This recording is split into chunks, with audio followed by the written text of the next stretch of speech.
Welcome to New View Advice, a safe place for you to ask your most vulnerable questions about life, relationships, healing, and so much more.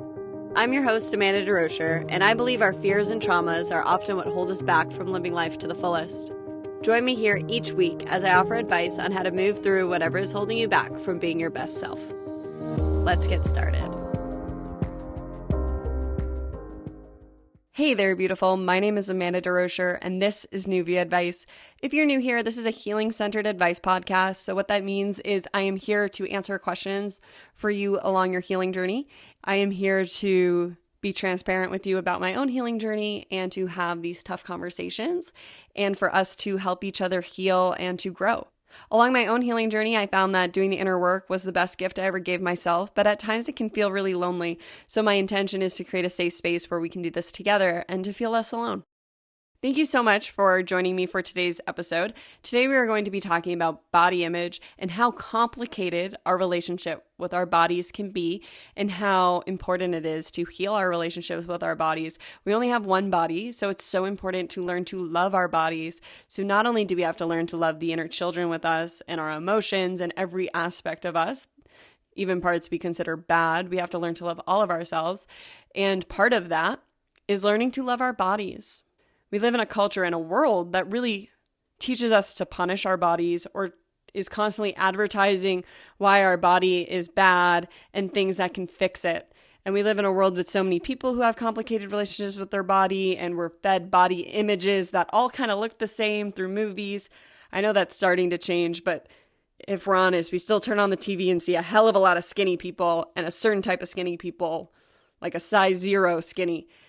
And it creates subliminal messages for us about our own relationships with our body. And I know for me, as somebody who was raped in my past, that created a very complicated relationship with my body. For a very long time, I punished my body for what I had experienced and what I have gone through. And that is very common for sexual assault victims, to punish themselves and to punish their bodies for what they have experienced.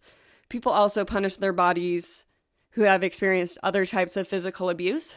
People also punish their bodies if other people have punished their bodies emotionally or physically. So even if somebody was called fat, that can cause them to punish their bodies and continue to punish themselves for that pain that was inflicted upon them. People also punish their bodies if they're complimented for being skinny, right? We're going to talk about somebody who feels overweight and struggles with that, and somebody who struggles with not eating. We're going to talk about both sides of this coin today, this body image issue. We're going to talk about how complicated this is. And we live in a culture where you're either too big or too skinny, and it's so complicated. And it's our job to learn to love ourselves where we're at and with the body we have, and to create a healthy relationship with our bodies and to love our bodies. So I know that this is something I have struggled with and I still struggle with. I'll be transparent at the beginning here that I am still working on my relationship with my body, and I'm really excited to have this conversation. So I just wanted to mention quickly before I jump into talking about things I've learned from my own healing journey with my body. I just wanted to quickly mention that I am planning on doing a sober course this January. So that might sound intimidating, but it's really just going to be about healing our relationships with alcohol. So it's for somebody sober curious all the way to somebody who's been sober for X amount of years. And we're going to walk through our relationships with alcohol and how alcohol may be a way that we're using to cope and to numb out from our feelings, our mental thoughts, a way we punish our bodies. I'll bring that up today in my healing journey with my body, and how alcohol can affect our spiritual connection, our connection to source and to our higher selves and to our souls. So I just believe that so many people can heal their relationship with alcohol and can develop a healthier relationship with it. And for a lot of people that may be disconnecting from alcohol, and for a lot of people that may be just becoming aware of why and when they drink, and becoming aware of the thoughts around alcohol and the feelings that they may be numbing when they pick up a drink, so that they can maybe pick up something else next time and create a healthier relationship with alcohol. So I'm just very passionate about healing our relationships with alcohol. I think that there can be a lot of shame around quote unquote being an alcoholic or having a drinking problem. And this course is just about bringing awareness to our relationship with alcohol and creating healing together in a collective. So I'm super excited about that. So if you're interested, feel free to sign up for my newsletter at www.newviewadvice.com. So that's all I wanted to say here at the beginning. So let's jump into talking about body image and how we can heal our relationships with our bodies.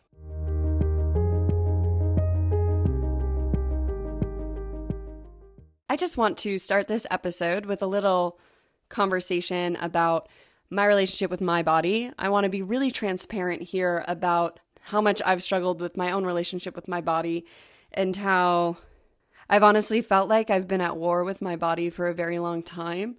And it was only recently that I really became aware of how much I've been punishing my body. It was really through the last year, through my sober journey, that I realized I've been punishing my body for a very long time. And so I have been working to change this relationship, but I'm not perfect. And I still use food as a coping strategy. So that's not the healthiest relationship I can have with food. And I'm not perfect, but the less I judge myself, the easier it becomes. And the less self-judgment I add on, then it creates a better relationship for me and my body, which, as I've mentioned, I'm still healing. So for me, I went sober February 1st, and it was in the first couple months of my sober journey that I really saw how much I had been punishing myself with alcohol. And I'd been punishing my body. And that alcohol was a way I was using to numb some feelings and some thoughts and some anger I had. And it also was punishing my body. Hangovers didn't feel good. And I would punish my body with drinking and then with feeling awful the next day and with the food and the health choices I was making. And that I was punishing my body for some repressed trauma. So I'm not going to go too much into that today, but if you've listened to any of my episodes, you know that I was raped in my past, and I talk about that a lot on these episodes. So if you're somebody who has experienced sexual assault or rape, feel free to listen to really any episode. And I oftentimes go into that and how being raped and sexual assaulted has affected so many areas of my life, one of them being my body. So I believe when we're raped, it affects us at an emotional level, a mental level, a spiritual level, and a physical level. And so I punished my body for the trauma that was living in it. This trauma I experienced lived in my body. That's how trauma works. And it could be a big T, like rape, or even little T's. So the criticisms people say to us over and over again live in our bodies if we don't release it and let it go, if it stings and it gets stuck. And so that lives in our bodies. So many of us can feel that uncomfortability in our bodies and find ways to numb it. So mine was alcohol. And I know other people numb with food or with disconnecting from our bodies. So our relationships with our bodies are very complicated. So one, our bodies hold the trauma. And a great book that discusses this is The Body Keeps the Score by Bessel van der Kolk. It's a great book that goes into the science and the research behind how the body keeps the trauma stored in it. And this can be a major reason why people punish their bodies subconsciously. And for me, I know this was true, that I was punishing my body for so much trauma I had experienced. And a lot of my coping strategies were things that punish my body, such as poor diet and alcohol. And again, I'm not saying you should only eat a salad. I'm just saying that you should become aware of your relationship with food, because it can often be a way we punish ourselves. So we can either withhold food, withhold the nutrients we need to be healthy and strong, or we can overindulge in things that aren't good for us as a way to punish ourselves.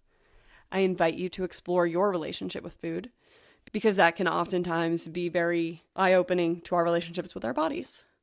So trauma has obviously affected my relationship with my body, but also society. You know, as a woman, I am flabbergasted by the messages we are sending young women, children, and adult women on a regular basis.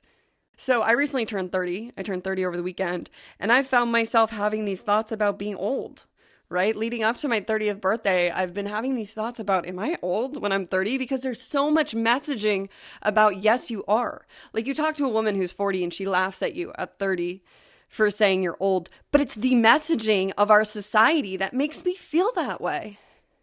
We are thrown images of 22-year-olds and of women getting Botox in their 20s and 30s at such young ages.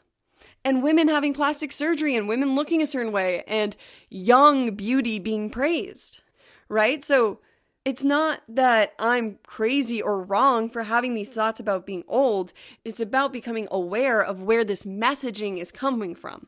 These thoughts aren't true, but these thoughts aren't coming from nowhere.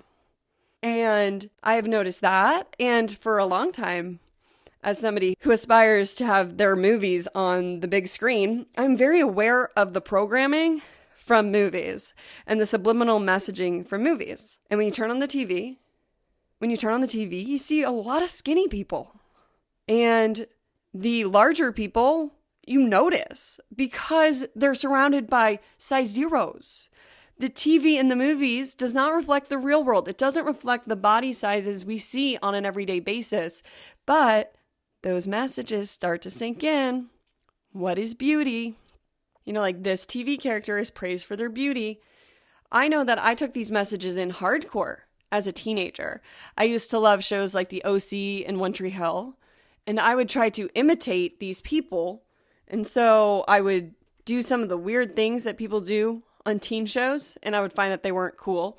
But I also had a lot of body image issues because these shows had really skinny women who a lot of them were actually in their 20s, but I felt like I looked like a child, which I was. And I really internalized a lot of this messaging that my body wasn't beautiful, that I was fat, that society wanted me to be smaller. I think a lot of women internalize that message, that to be beautiful, you have to be small, that as a woman, you should be small. Well, that was hard for me because I wasn't as small as all the other girls in my school. And I look back and I'm like, I was teeny tiny. I wasn't fat at all. But I told myself I was fat like every day. And this carried throughout college and into my 20s. And when I moved to LA, I became my smallest. And I always wanted to be smaller. I would hit my goal weight and I would just want to be smaller. And what I now see is that it was never about size. It was about having a bad relationship with my body. And then for me, as I've mentioned in previous episodes, so again, I'm not going to go too much into this, but I had repressed trauma come up. So I had disassociated from being raped in my childhood, and this came up in my 20s, and I ended up gaining a lot of weight when these memories came up because I really dived into unhealthy coping strategies. So eating and drinking. I did a lot of that when my memories first came up, and then this made my self-esteem even worse. I gained weight. I wasn't small, even though I always considered myself that. It was so complicated.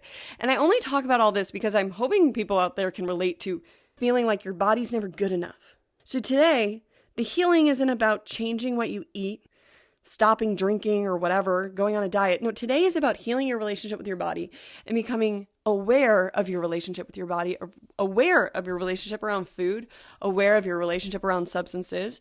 And it's about bringing awareness and intention and love to your body. We are taught to punish our bodies in this world. And so many people have unhealthy relationships with their bodies and self-sabotage their bodies and hurt their bodies. For me, I am still healing my relationship with my body. It's not perfect, but I have brought a lot of awareness, and that's really the first step. And I've become aware of why I was punishing my body, and I've had to do a lot of healing around that. I also, for a long time, was very disconnected from my body. So a lot of people are disconnected from their bodies. And so it's important to start grounding and dropping into our bodies. Sometimes our bodies hold so much trauma and so many hard feelings that we check out of them. And we live in like the top half of our body and we don't fully ground into our body because maybe we live with an anxious stomach. So we check out. And it's important to check into your body, to be in your body, and to move those feelings that might be keeping you out of your body. Move that trauma.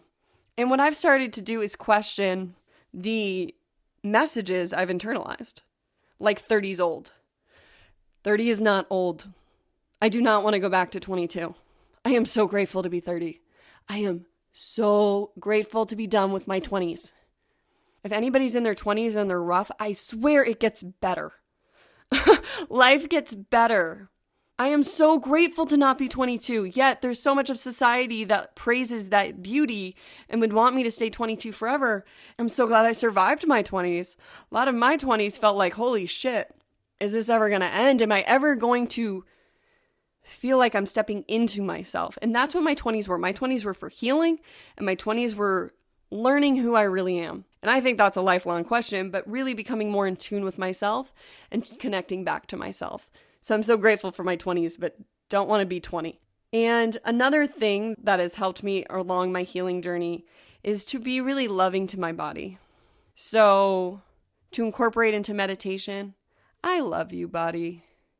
Really looking at your body, knowing that you only have one body in this life. This is the body that you came here to live. Don't you want to love it? Aren't you grateful for it?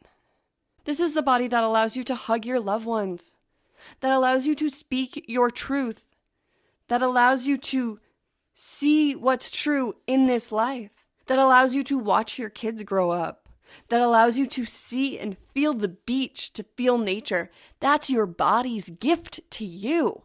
Wow! That makes me love my body. Getting in tune with that, all these things I love to do, writing. The hand I write with is my body's hand.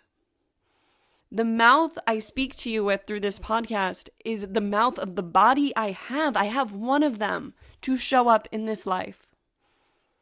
How much love can you have for your body? How much gratitude? Can you love it no matter what size you are? Can you nourish it? And can you remind yourself of how grateful you are for this life? And this body is what allows you to live this life. Like I've said, our relationships with our bodies are complicated. And I've had to do a lot of healing. I've stored a lot of trauma in the lower half of my body. So for me, diving into a yoga practice has really helped me to release a lot of that trauma. But it also can be hard, right? You know, I can do yoga and I can cry the whole time because emotions are releasing, and that's not easy. But the more we release from our bodies, the more grounded we can be in them and the more peaceful they can feel. And that can be really healing. So as I've mentioned, the body holds the trauma. So I think all these episodes we've done really are important. And it's important to heal from so much because that trauma is held in your body. And it's important to release that from your body so that your body is free of that trauma and your body feels more comfortable for you. Because it can be uncomfortable to hold on to all that baggage. It can be like having a weight on your back that gets piled on heavier and heavier and heavier until we start releasing it. That's just an intro about my relationship with my body and how by bringing it back to gratitude and seeing how important my body is for this life is helping me to show up better for my life and to have a better relationship with my body. So I hope that that was helpful for someone. That was a little vulnerable for me. So I hope that that transparency helps someone. And I just want you to know that whatever size your body is, it's perfect. You are perfect. You are loved.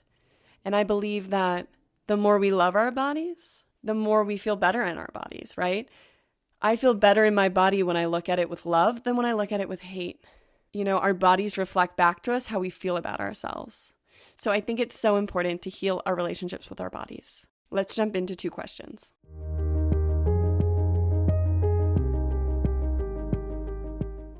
Dear New View Advice, I've struggled with self-esteem and body image issues my whole life. I feel like I've always been the fat friend. I've never been the prettiest, the skinniest, or the sexiest. This has led me to really hate my body. I constantly wish I looked different and find myself very critical of the way I look. This has amplified in the past year because I've gained more weight and am the heaviest I've ever been. What can I do to shift this relationship with my body?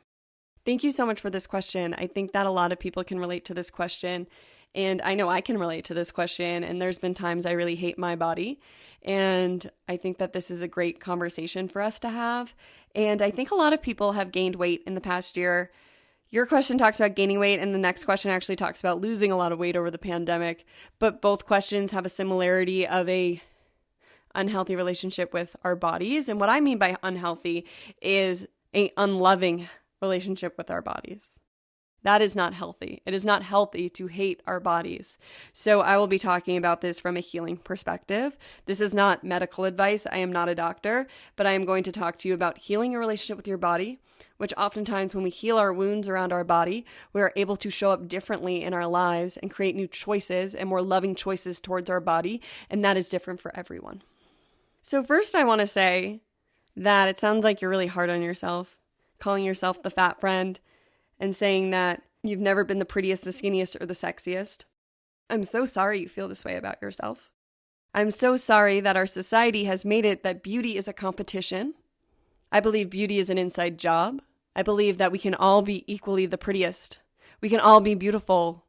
We can all be beautiful and sexy. And I'm sorry that you've put the skinniest on this list, like being the skinniest would bring you happiness. Because what I've found, as I mentioned, that when I'm at my skinniest and when I'm at my heaviest, I still have had a bad relationship with my body. And I always felt like wherever I was at still wasn't good enough. I still could be thinner. I could still be prettier. I could still be whatever external thing I was putting on my body. But our relationships with our bodies are often very critical. As you've mentioned, you're very critical of the way you look. And this is just more negative self-talk. So having a negative relationship with our bodies, or a hard relationship with our bodies, or a critical relationship with our bodies, it's not good for our self-esteem. And it's not good for that self-talk. So I want to help you to heal from this. And the first thing I recommend is to start looking at where this pattern started from. When did you start identifying as the fat friend?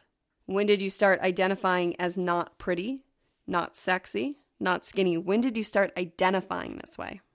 Because I don't think the word fat has to be a negative thing either. You know, we're not all skinny. So fat's not necessarily a bad thing. Somebody can be fat. You know, I hear people talk about it on TikTok all the time. And I love the conversation around it. It's like, yes, I am fat, but I still love myself. So fat doesn't have to be a negative word. But here it sounds like you're using it like a negative word. So I want you to start asking yourself, when did you start identifying as the fat friend and start identifying with fat being negative? How old were you? Was this something your mother criticized you for? Was this something that you learned in school? I find with a lot of these type of wounds, there's a moment where we go from not knowing it to identifying with it. So a moment when we start realizing that we are different, or we start identifying as different. As I've been through my healing journey with my body, I can think of a few times when I felt that way. When I felt like the fat friend, or I felt like the ugly friend, or I felt like I wasn't pretty, but my friends were. And I've had to sit with that. And for me, that started around age 7. How sad is that? That as a young girl, at age 7, I felt ugly. It could be younger for you, but these are societal programs that are really inherent in our culture, and external beauty, and what that means is ingrained in our society, especially here in the United States, and it's not true. As I go through my healing journey, beauty is an inside job. If you feel beautiful and confident, people will feel that too. There are people I know who aren't the quote unquote traditional version of beautiful, and they walk in a room and I'm like, God, she's so beautiful. God, he is so attractive. And it's that confidence and that self-love they're exuding that we're actually attracted to. Yes, there are people who are just undeniably beautiful. But like I said, when somebody's confident, it's also undeniable. It's undeniable when somebody loves themselves, when they walk in a room. It is contagious, and many people can also be really jealous of it. So a lot of people can go, oh my God, that person loves themselves. I want some of that. Or people can be like, can you believe how full of themselves that person is? But the more you embody that self-love, the more you won't care about the haters. There's always going to be somebody to put you down, no matter how much you weigh. I watched the Taylor Swift documentary on Netflix about a year ago, and she talks about it. That she struggles with body image issues, that she felt like she was too fat or too thin. She was never felt good enough in her body. And she's Taylor Swift. She's gorgeous. She's successful. So many people love her, but so many people tear her down too. So it doesn't matter who you are. So many people in our society struggle with body image issues. So as I mentioned, I want you to start identifying when you first started to feel this way and to really sit with that. And what I mean by that is to start becoming aware of your feelings, the feelings that are arising. Does this make you anxious, sad, angry? Is this hard to look at? Stay with it. Stay with it. It is something you already experienced. It is not happening in the present moment, but these feelings live in our bodies as if we're experiencing it again. But I promise you are safe. You are safe. It is safe for you to go there. 2, I invite you to start writing down all the self-critical things you say about yourself. So make a note in your phone, carry around a journal, but notice all the times you say something critical about yourself. Start bringing awareness to how cruel you are to yourself. Because sometimes we need to start saying these things outside of our heads to become really aware of how bad the problem is. So for you to start loving your body, you need to take an inventory of how much you hate your body. And that might be really hard to look at. So I just want you to know that this is something I have done, but in pieces. So for me, I didn't write down everything at once, but you could try that as well. But for me, I usually become aware of 1 or 2 criticisms, and I'll start to become aware of those. Because usually it's like the thoughts we catch, we'll catch one thought, and then we'll catch it all the time when it starts to pop up because we already caught it. And I'll become aware of 1 or 2 thoughts, and then I'll start becoming curious about this thought. Is this thought true? Where did this come from? Bring curiosity to your journey with your body. Bring curiosity to yourself. And the third thing I want you to do is I want you to start looking in the mirror and telling yourself how much you love your body and complimenting every part of your body. So I want you to stand in front of the mirror naked. A lot of us are actually really uncomfortable looking at our own naked bodies. It is your body. There is nothing shameful there. Your body is sacred. Your body is a temple. Your body deserves to be praised by you, loved by you, not shamed by you. So I want you to start loving your body. I want you to, after you take a shower, stand in front of the mirror. Become aware if this is uncomfortable for you. I know when I started doing this, I was really uncomfortable with actually looking at my body. So many times when I would look in the mirror, I wouldn't look below my head. I wouldn't actually look at my body. Become in relationship with your body. My guess is you are disconnected from your body because you feel so much shame and hatred around it. So I want you to start connecting with it. I want you to look in the mirror, and again, naked. I don't want you to wear clothes. And I want you to tell yourself how much you love your body from your toes to the top of your head. Toes, I love you. Legs, I love you. Knees, I love you. And go up your body. I want you to compliment your genital area. If you're a man or a woman, your vagina or your penis. We can say those words. They are not shameful. I want you to compliment your butt. I want you to tell yourself you have the cutest butt around. You have the hottest butt, whatever word feels good for you. I want you to look at your body and to tell it you love it. And this might be hard at first. You might be thinking when you're doing this, I don't really believe any of this. Keep doing it. Keep practicing it. I know when I practice affirmations and some of this self-love practice where I'm trying to retrain my brain, it can be really hard for me at first and I don't believe it. But the more I do it, the more I do believe it and the more I see how truthful it is. Honor your body, love your body, and move up your entire body. I invite you to hug yourself. Give yourself a big hug every day and say, I love you. I love you, body. Thank you. Thank you for allowing me to live here and to be on earth. Thank you. Thank you, body. So I invite you to practice that as well, that self-love, that loving your body practice. Again, I know it sounds maybe silly or even scary. That is a beautiful practice. And that is a great way to start loving yourself, telling every inch of your body how much you love it. So I hope something in that answer helps, and I hope one of those practices really resonates for you. And I just want you to know that what you are going through is so common. It doesn't make it any less unfortunate and any less sad to hear, because I know your body is amazing. Your body allowed you to write in this question. Your body has the ears that allows you to listen to this episode. Your body is a gift to this earth, and all the gifts you are going to bring to this earth will be manifested through that beautiful body of yours. So I'm sending you so much love today. Thank you for this question.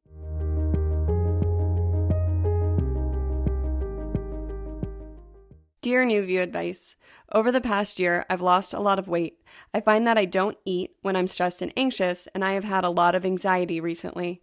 I know I should be eating, but I'm just not hungry. This has been a pattern that I've picked up in childhood. I know it's a problem, but I don't know what to do. Any advice? Thank you for this question. I think that this is a great question, and I know other people who have had a similar question, so I think that this question is helpful for a lot of people.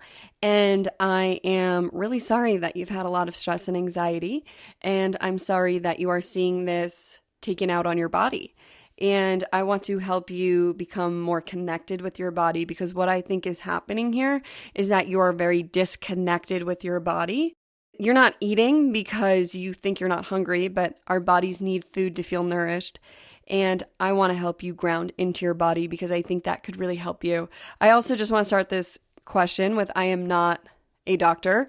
I do not have a medical degree, so I can't help you with the nourishment you may need. I don't know where you're at with not eating. I know friends who have struggled with extreme anorexia and have had to do inpatient treatment, and friends who use not eating as a coping strategy and talk about it in therapy but don't need that inpatient step. So I just want to invite you, depending on where you're at, to really explore if you need more help than what I can offer you.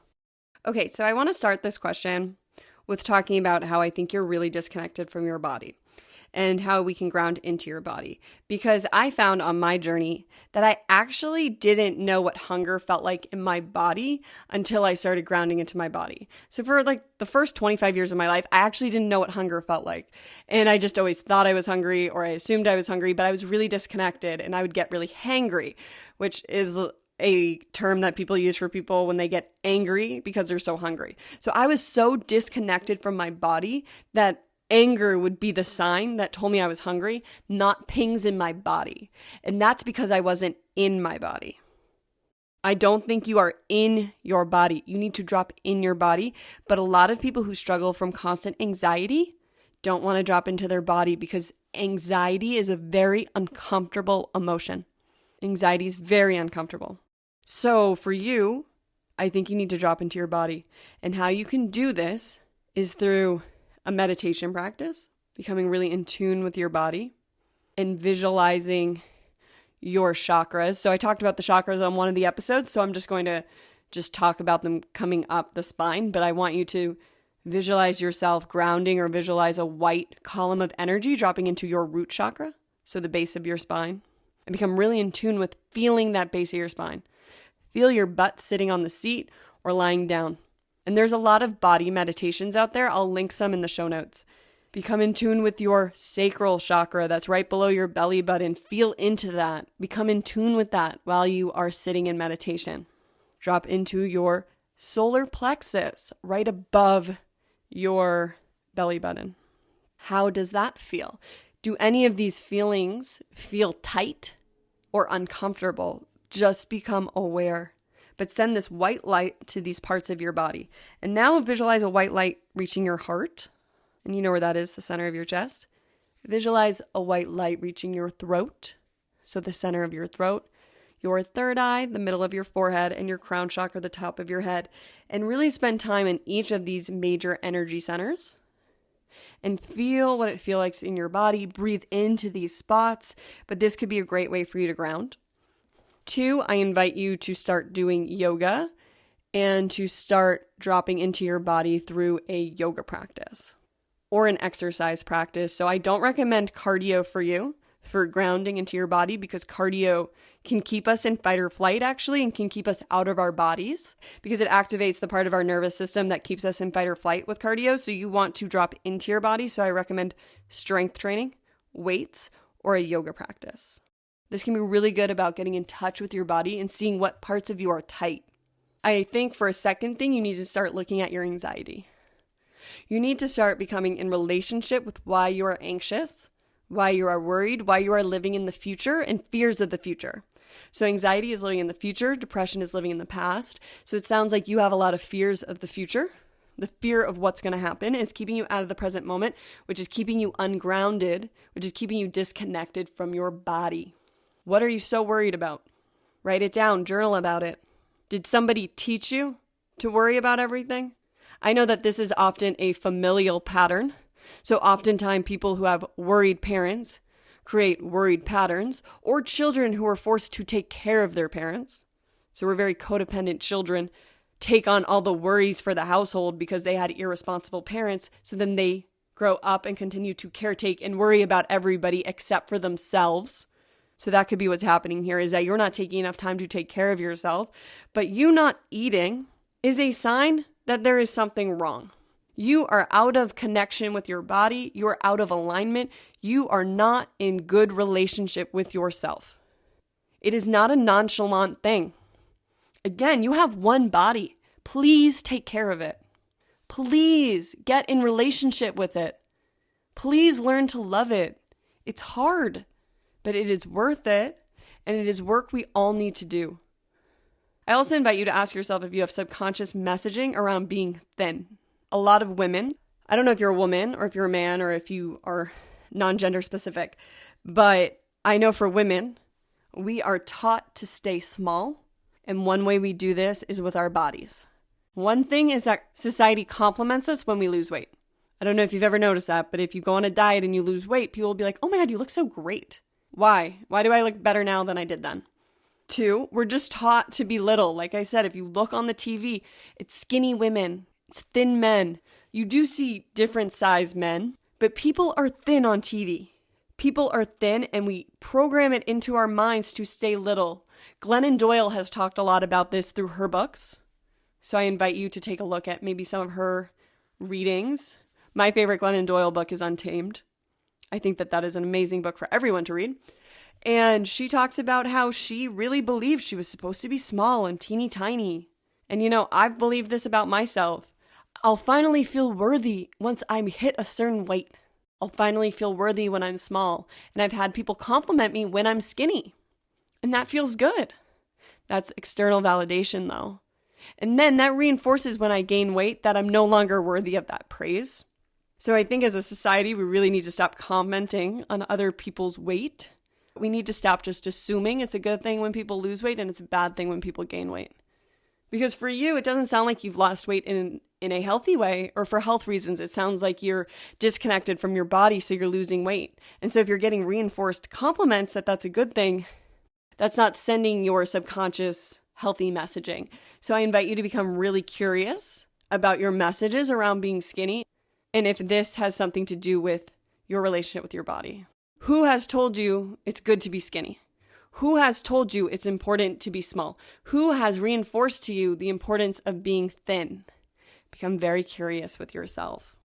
This is something that, as I mentioned, is so ingrained in our society. So your answer could just be TV. Your answer could be, I have a very thin mother and she made me believe being thin was important.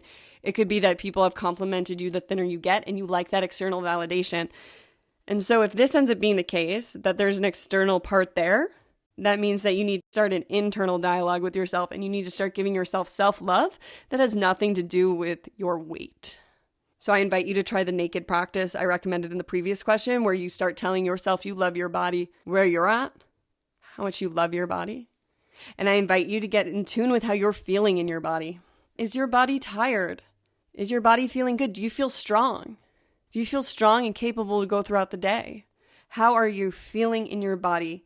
But I think that connecting with that anxiety will help you to become more aware of how you're actually feeling in your body. And it sounds like there might be some tough feelings that you have to start dealing with. Anxiety can feel overwhelming, but as somebody who went from having constant anxiety to no longer suffering from anxiety and not even realizing how anxious I was until the anxiety was gone, what I can tell you is that healing is what got rid of my anxiety.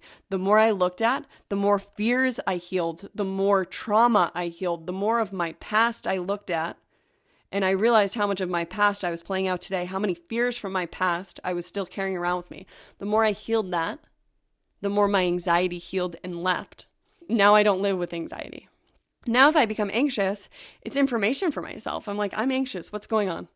So I invite you to become really curious with yourself I feel like I threw a lot at you here, so I want you to become curious about your messaging around being skinny. I want you to become curious about your anxiety. I want you to become curious about how you feel in your body. I invite you to become really curious. So I hope something in this answer helped. And I just want you to know that you are lovable no matter what weight you are. And it is so important for you to drop into your body because your body is not there to punish you. That's another thing I want us all to remember here. Our body is there to give us information Our body does not want to be punished for being the messenger, right? That anxiety is a message to you. And it's either anxiety about something in your present or it's anxiety about a fear of the future, but it's just information.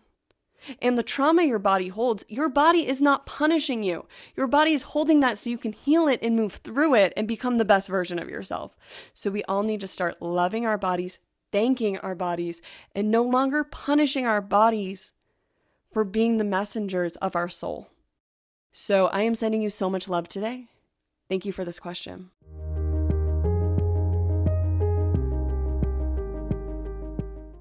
Thank you for tuning in to another episode of New View Advice. I hope you enjoyed today's episode about body image. I know that this is such a huge topic that we could talk about for a month.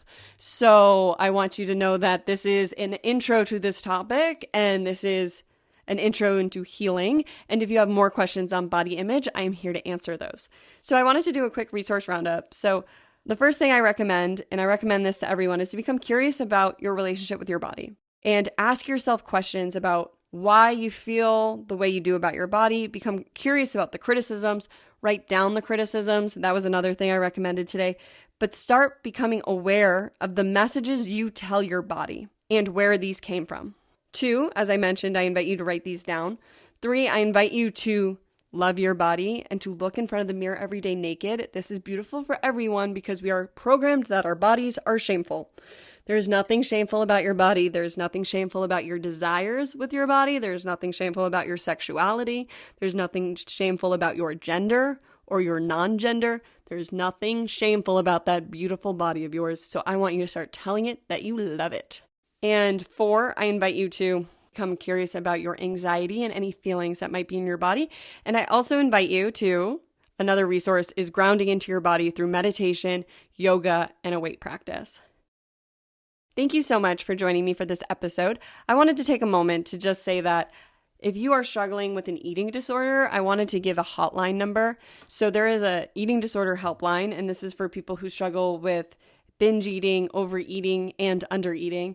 And the number for this hotline is 1-800-931-2237. As I've mentioned, I'm not a doctor, and if you feel like the advice I gave here is just not hitting it for you and you really feel like you're struggling with an eating disorder, I invite you to call that helpline and to talk to a professional and to get some help. As I've mentioned, I felt like I'm at war with my body, and I just want us all to start becoming in relationship and in love with our bodies. Thank you again for joining me, Amanda DeRocher, for another episode of New View Advice. As always, I am so grateful to be here with you and to offer a new view on whatever you may be going through. Sending you all my love. See you next time.